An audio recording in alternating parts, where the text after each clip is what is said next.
தமிழக மக்கள் அனைவருக்கும் வணக்கம். இந்தியா ஒரு மிகப்பெரிய தவறை தொடர்ந்து செய்து கொண்டிருக்கிறது. அந்த தவறை இனிமேல் இந்தியா திருத்திக் கொள்ள வேண்டும் அப்படிங்கறத பத்தி தான் இந்த பதிவுல நாம பேச போகிறோம். அது என்ன தவறு வாங்க பார்க்கலாம். இந்தியாவை பொறுத்த வரைக்கும் அண்டை நாடுகள் விவகாரம் ஸ்ரீலங்கா, பங்களாதேஷ், நேபாளம், பூட்டான் போன்ற நாடுகள் கிட்ட தொடர்ந்து நட்பு பாராட்டிட்டு இருக்காங்க. நட்பு பாராட்டலாம், தவறு இல்ல, அது நல்ல விஷயம்தான். ஆனா அந்த நட்பு என்பது யார்கிட்ட நாம நட்பு பாராட்டணும்? பாகிஸ்தானை இந்தியா எதிரியாக நினைக்கிறது, அதுல தவறே கிடையாது. பாகிஸ்தான் என்பது எதிரிதான், இந்தியாவை முழுவதுமாக அழிக்க வேண்டும் என்று நினைக்கக்கூடிய ஒரு மிகப்பெரிய எதிரிதான் இந்த பாகிஸ்தான். ஆனா பாகிஸ்தானை தவிர்த்து சுற்றி இருக்கக்கூடிய மற்ற நாடுகள், அந்த நாடுகள் பங்களாதேஷ், ஸ்ரீலங்கா, அதே போல நேபாளம், பூட்டான் ஆகிய இந்த நாடுகள் இந்தியாவிற்கு எதிரியா இல்ல நண்பனா அப்படின்னு கேட்டா இவர்கள் துரோகிகள் அப்படின்னு தான் நாம சொல்லணும். இந்தியா பங்களாதேஷ் விவகாரத்துல ஏற்கனவே பாகிஸ்தான் பங்களாதேஷ் அந்த போர் நடந்துகிட்டு இருந்த டைம் இருந்தது இல்லையா, பங்களாதேஷ் உருவான காலகட்டம். அந்த நேரத்திலேயே இந்தியா ஒரு மிகப்பெரிய தவறை செய்து விட்டது. வங்கதேசத்திற்கு ஒரு தனி நாடை வாங்கி கொடுத்துட்டாங்க, அதுதான் அவங்க செஞ்ச தவறு. அந்த நேரத்துல இந்தியா வங்கதேசத்தை தன்னோட கண்ட்ரோல்ல கொண்டு வந்திருந்தாங்கன்னா, அவங்களுக்கு தனிநாடு கொடுக்காம இவங்க தன்னோட கண்ட்ரோல்ல வச்சிருந்தாங்கன்னா இன்னைக்கு இந்த மாதிரி பங்களாதேஷ் மாறி இருக்காது இந்தியாவுக்கு எதிராக. இதை நான் ஏன் சொல்றேன் அப்படின்னா, ராணுவத்தை பொறுத்த வரைக்கும் ரெண்டு விதமான கொள்கை அப்படின்னு இருக்கு.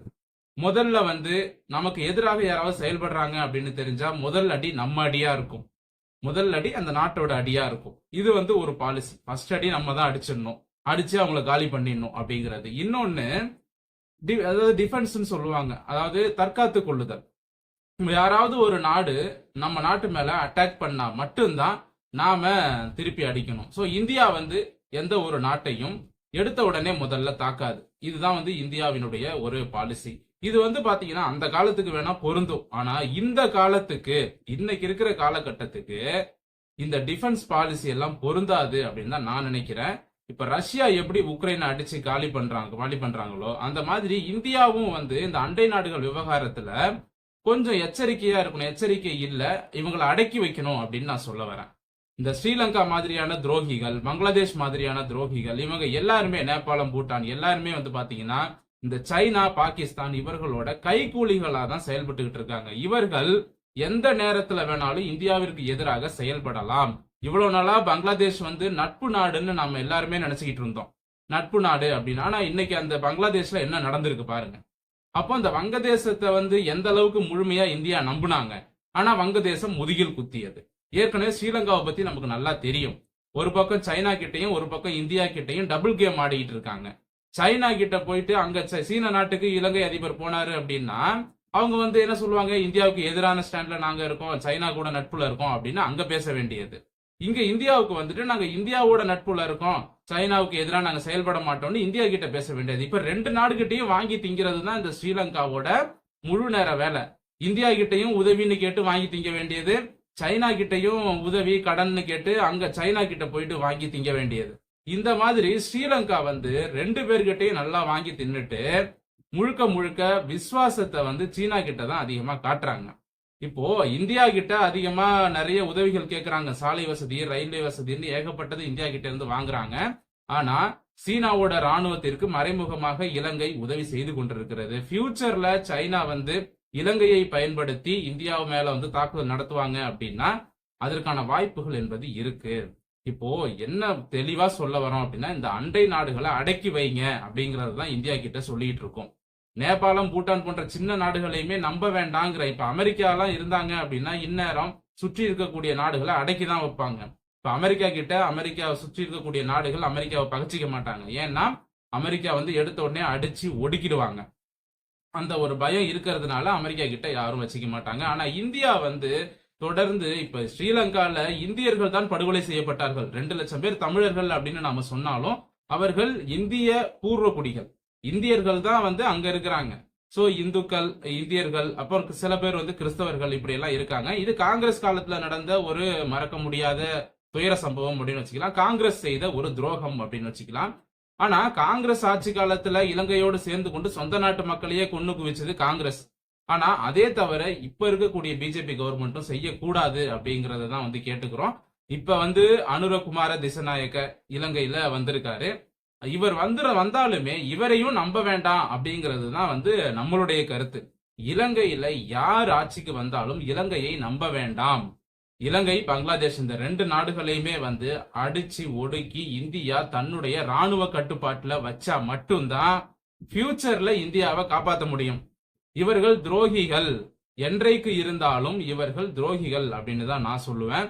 மற்றவங்க எப்படி சொல்லுவாங்கன்னு எனக்கு தெரியாது. மற்றவங்க எல்லாம் என்ன நினைப்பாங்க, மற்ற மீடியாக்கள்ல பக்கத்து நாடுகளோட நட்புல இருக்கும் அப்படின்லாம் இருக்கணும் அப்படின்னு சொல்லுவாங்க. ஆனா என்ன பொறுத்த வரைக்கும் சுற்றி இருக்கக்கூடிய இந்த மாலத்தீவு போன்ற நாடுகள் எல்லாம் வந்து அடிச்சு நம்ம ராணுவ பலத்துக்கு, நம்ம கிட்ட இருக்கிற ராணுவ பலத்துக்கு சுற்றி இருக்கக்கூடிய இந்த குட்டி குட்டி நாடுகள் எல்லாம் அடிச்சு நம்ம கண்ட்ரோல்ல வச்சிருந்தோம் அப்படின்னா இன்னைக்கு பாகிஸ்தானும் வாலாட்ட முடியாது, சீனாவும் வாலாட்ட முடியாது. இந்த பாகிஸ்தான், சீனா போன்ற நாடுகள்லாம் வந்து இந்தியாவை ஏளனமா பாக்குறதுக்கு காரணமே இந்த சுற்றி இருக்க நாடுகளை தூண்டி விட்டு அவங்க மூலமா பிரச்சனைகளை உருவாக்குறது தான். ஏன்னா இந்த அளவுக்கு இந்தியா வந்து இந்த டிஃபென்ஸ் பாலிசியிலவே இருக்காங்க. அதாவது முதல்ல எடுத்த உடனே நாங்க யாரையும் அடிக்க மாட்டோம் அப்படிங்கிற அந்த ஒரு கொள்கையை வச்சுக்கிட்டு இருக்காங்க இல்லையா, அது வந்து இந்த காலத்துக்கு தேவையில்லாத ஒண்ணு அப்படின்னு நான் நினைக்கிறேன். ஃபியூச்சர்ல இந்தியாவை காப்பாற்றணும், இந்தியாவுக்குள்ள வந்து தேவையில்லாத கலவரங்கள், வன்முறைகள், நிறைய தாக்குதல்கள் இதெல்லாம் நடக்கக்கூடாது, இந்தியா அமைதியா இருக்கணும் அப்படின்னு இப்ப இருக்க கவர்மெண்ட் நினைச்சாங்க அப்படின்னா தயவு செய்து இந்த ஸ்ரீலங்கா, பங்களாதேஷ், நேபாளம், பூட்டான், மாலத்தீவு இந்த மாதிரியான குட்டி குட்டி நாடுகளை ராணுவத்தின் மூலமாக அடிச்சு ஒடுக்கி நம்ம கட்டுப்பாட்டுல வைங்க அப்படிங்கறத தான் சொல்றோம். ஏன்னா அந்த அளவிற்கு நம்ம ராணுவத்துக்கிட்ட பலம் இருக்கு. நிச்சயமா வந்து நம்ம வந்து நம்ம அடிச்சோம் அப்படின்னா எந்த நாடும் வந்து நம்மளை எதிர்த்துட்டுலாம் வரமாட்டாங்க. சைனாவும் வராது. நிறைய பேர் நினைக்கலாம் இப்ப ஸ்ரீலங்கா மேல கை வச்சா சைனா வரும், இப்ப வந்து பங்களாதேஷ் மேல கை வச்சா சைனா வரும். நிச்சயமா கிடையாது, வரலாம் மாட்டாங்க. இந்தியா ஏன் அமைதியா இருக்கு? இந்தியா வந்து நாங்க எல்லாருக்கும் நல்லவங்களா இருக்கோம் அப்படிங்கிற மாதிரி வந்து இந்தியா செயல்படுறாங்களோ அப்படின்னு தோணுது. இப்பவும் சொல்றேன், இந்த காலத்துல நாம நம்ம நாட்டுக்காக, நம்ம நாட்டு மக்களுக்காக சுயநலமாக இருக்க வேண்டிய தேவை அப்படிங்கிறது இருக்கு.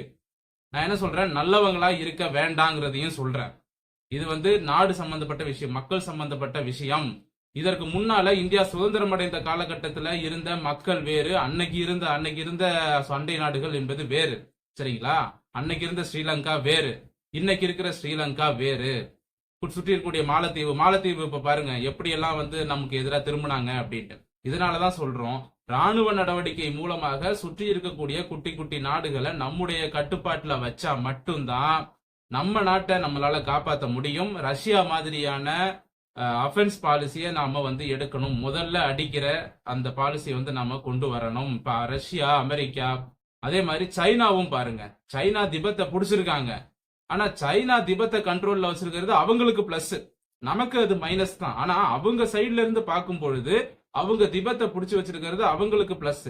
அப்ப சைனா எந்த அளவு இருக்கு, அவங்க நாட்டுக்கு எது ஃபேவரோ அதை அவங்க பண்றாங்க. அந்த மாதிரி தான் நம்ம நாடு வந்து பாதுகாப்பா இருக்கணும் அப்படின்னா நம்ம நாட்டை சுற்றி இருக்கக்கூடிய இந்த குட்டி குட்டி நாடுகளை ராணுவ நடவடிக்கை மூலமா நாம அடிச்சு நம்ம கண்ட்ரோல்ல வச்சிருந்தா மட்டும்தான் சைனா நாளைக்கு நம்ம கிட்ட வாலாட்ட மாட்டாங்க, பாகிஸ்தான் நம்ம கிட்ட வாலாட்ட மாட்டாங்க, நம்ம பார்த்து ஒதுங்குவாங்க. இதை இந்தியா செய்ய வேண்டும் அப்படிங்கிறது தான் என்னுடைய ஆசை. இப்ப இருக்கக்கூடிய பிஜேபி கவர்மெண்ட் இதை செய்வாங்களா அப்படிங்கறத நம்ம பொறுத்திருந்து தான் பார்க்கணும். அதே போல இன்னொரு விஷயத்தையும் நான் சொல்லிடுறேன், இந்தியாவுல இந்த பலகட்சி ஆட்சி முறை அப்படிங்கிறது மிகப்பெரிய மைனஸ் இந்தியாவுக்கு. சரிங்களா? ஏன் சொல்றேன் அப்படின்னா, ஒண்ணு இருக்கட்சி ஆட்சி முறையை கொண்டு வந்துருங்க அமெரிக்கா மாதிரி, இல்லன்னா சைனா மாதிரி ஒற்றை கட்சி ஆட்சி முறையை கொண்டு வந்துருங்க. ரெண்டுல ஏதாவது ஒண்ணு செஞ்சா மட்டும்தான் இந்தியாவுல இந்த உள்நாட்டில் நடக்கக்கூடிய அரசியல் குழப்பங்களுக்கு நம்மளால தீர்வு காண முடியும். தெருவுக்கு தெரு கட்சி வச்சுக்கிட்டு எவெல்லாம் காசு இருக்கோ அவன்லாம் வந்து கட்சி வச்சுக்கிறான். தெருவுக்கு தெரு பாத்தீங்கன்னா 10 கட்சி கொடி இருக்கு. ஒரு ஊர்லயும் குறைஞ்சது ஒரு 10 கொடி இருக்கு. எத்தனை அரசியல் கட்சி இருக்குன்னு இந்தியாவுல கணக்கெடுத்து பார்த்தா 1000 கணக்குல வருது. தமிழ்நாட்டுல மட்டுமே கிட்டத்தட்ட 350க்கும் மேற்பட்ட அரசியல் கட்சிகள் பதிவு செய்யப்பட்டிருக்கு. இத்தனை அரசியல் கட்சிகளையும் வச்சுக்கிட்டு, உள்நாட்டுல இவ்வளவு துரோகிகளை வச்சுக்கிட்டு இத்தனை அரசியல் கட்சிகளும் சேர்ந்து அரசியல் பண்றதை தான் பார்ப்பாங்க. அப்புறம் அவங்க கட்சி வச்சுக்கிட்டு அவங்க அரசியல் பண்ணாம வேற என்ன பண்ணுவாங்க? அப்ப அவங்க வந்து இப்ப இருக்கக்கூடிய ஆளுங்கட்சியை கவிழ்க்கணும் அப்படின்னு சூழ்ச்சி பண்ணுவாங்க. நிறைய தேவையில்லாத வேலைகள், தேவையில்லாத கலவரங்களை அவங்க தான் உருவாக்குவாங்க. சர்ச்சைக்குரிய வகையில பேசி மக்களை தூண்டி விடுவாங்க. ஒரு இனத்துக்கும் இன்னொரு இனத்துக்கும் சண்டை வரும். இதற்கெல்லாம் காரணமே இந்த பலகட்சி ஆட்சி முறை தான். இந்த பலகட்சி ஆட்சி முறைய இந்தியா ஒழிச்சா மட்டும்தான் இந்தியாவுல உள்நாட்டு அரசியல் குழப்பங்களுக்கு நாம முடிவு கட்ட முடியும். முதல்ல பலகட்சி ஆட்சி முறையை இந்தியாவுல ஒழிக்கணும், சட்டங்கள் கடுமையாக்கப்படணும், குற்றம் செஞ்சா தூக்கு தண்டனையை கொண்டு வரணும். இந்த தூக்கு தண்டனையை மறுபடியும் கொண்டு வாங்க. ஏன்னா இப்ப தூக்கு தண்டனை அப்படிங்கறதே பெரும்பாலும் யாருக்கும் கொடுக்கறது இல்ல. ரொம்ப ரேர் தூக்கு தண்டனை கொடுக்கறது அப்படிங்கிறது. சோ முதல்ல இந்த பலகட்சி ஆட்சி முறையை தடை பண்ணணும், அதுக்கப்புறம் சட்டங்கள் கடுமையாக்கப்படணும். அதற்கு பிறகு ராணுவ நடவடிக்கை மூலமாக சுற்றி இருக்கக்கூடிய குட்டி குட்டி நாடுகளை நம்முடைய கட்டுப்பாட்டுல கொண்டு வரணும். இந்த 3 விஷயங்களையும் இந்தியா செஞ்சாங்க அப்படின்னா இந்தியா இன்னும் பல வருடங்களுக்கு இந்தியாவாக இருக்கும். இல்லைன்னா இன்னும் பல பிரச்சனைகளை தொடர்ந்து நாம சந்திக்க வேண்டி வரும். இந்த பதிவு இத்துடன் முடிவடைகிறது. இந்த பதிவு பற்றிய உங்களுடைய கருத்துக்களை கமெண்ட் செக்ஷன்ல தாராளமா பதிவு செய்யலாம். மீண்டும் அடுத்த நல்ல பதிவோடு உங்களை சந்திக்கிறேன். நன்றி, வணக்கம்.